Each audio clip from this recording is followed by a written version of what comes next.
మా తమ్ముడు రాజగోపాల్ రెడ్డి గారు చెప్పాడు, మొత్తం ఖమ్మంకే వెళ్ళిపోతున్నాయి 3 మంత్రులని. మరి ఆ 3 మంత్రులకు వెళ్తున్నాయో నాకు తెలియదు, కానీ మాకైతే రావట్లేదు. వాళ్ళు చెప్పాలి.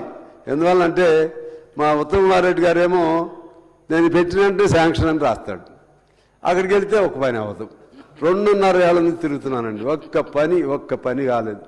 అట్లనే కోమటిరెడ్డి వెంకటరెడ్డి గారు కూడా, ఆయన కూడా వెంటనే శాంక్షన్, ఒక్క పని కాలేదు. ఇంకా జనం ఏమనుకుంటారంటే స్నేహ పార్టీ కదా, మిత్ర పార్టీ కదా, వీళ్ళకి ఏమైనా అదనంగా వస్తున్నాయో అనుకుంటారు. ఏమీ రావట్లేదండి, ఏమీ రావట్లేదు. నేను ఇంకా చెప్పకూడదు, కానీ నేను ఏదో అంటారు చూసారా, తిట్టాలంటే తిట్టలేను, విమర్శ పెట్టలేను. ఏం చేయాలో వీళ్ళు ఫ్రీగా ఉన్నారు, వీళ్ళు మాట్లాడాలంటే ఇష్టం వచ్చినట్టు మాట్లాడగలుగుతున్నారు.